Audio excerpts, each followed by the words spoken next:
This PBLO will explore ways in which educators can prepare students for the transition between the elementary and secondary school systems by looking at views from parents, students, teachers, and literature.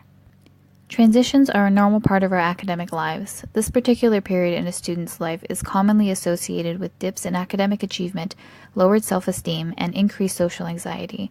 We have identified a definite shift in culture as students move from elementary school to high school.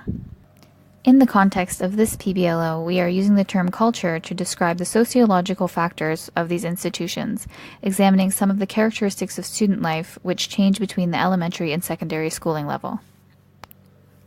All students find some difficulty in their academic journey. However, some students face multiple risk factors which may become compounded if unchecked.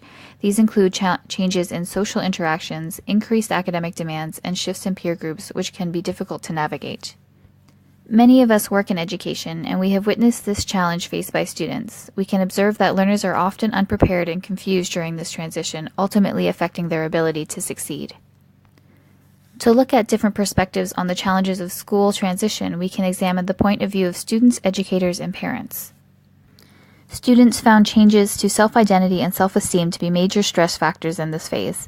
Many also discussed the challenges they felt dealing with perceived expectations. Some found it challenging to balance school with family obligations, extracurricular activities, time with friends, or part-time jobs. They also felt that relationships with friends and their peers could be highly influential in an either positive or negative experience in high school.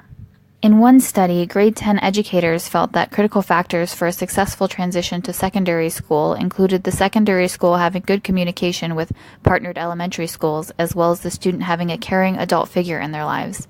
This adult could be through a formal program like mentoring, but also less formal like family or friends. Parents of grade 10 students saw peers as having a greater influence on students as they transitioned into high school. This influence appeared to be far more important than it was in elementary school.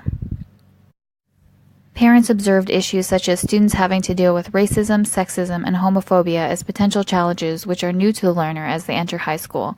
They also saw challenges for students who have mental health or learning barriers. There are many ways educators, parents, and the community can collaboratively support students' transition from elementary to secondary school holistically. By understanding each perspective on transition, we can get a better sense of the problem.